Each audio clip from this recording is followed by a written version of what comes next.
What's up mga kaimpo? Ngayon ay welcome back sa my YouTube channel. Ngayon ay i-review natin tong ilaw na nabili natin sa Shopee.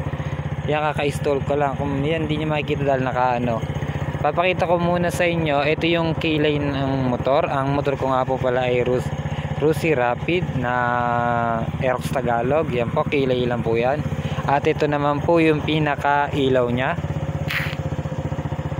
Yan po yung ilaw, low beam and high beam po. Ayan po yung high beam. And then ngayon gamitin naman natin yung linagay natin na ilaw, low beam.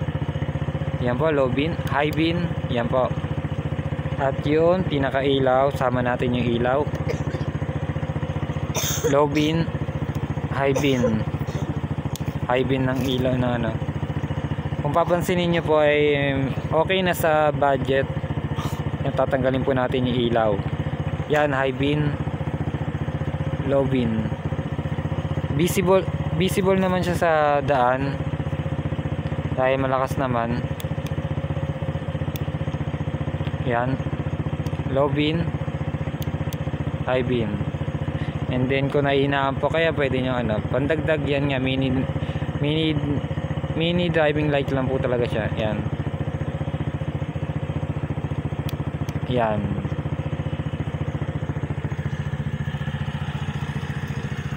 Yan po. Low beam po yan. Ito po yung high beam. High beam, meron po yan na high beam. May kasama na yan ilaw ng motor. Yan. Ito po sa baba.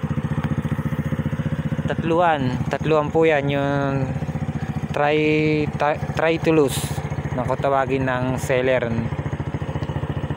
Yan po. Comment na lang po kayo kung ano masasabi ninyo sa ilaw. Yan, kapag may kasama pong ilaw ng motor. Low beam, high beam, low beam, high beam. Ang gamit ko po dyan ay Domino na po yan, switch, and 3-way rin po na yan po. And thank you po for watching, and see you po sa susunod na video. Salamat po.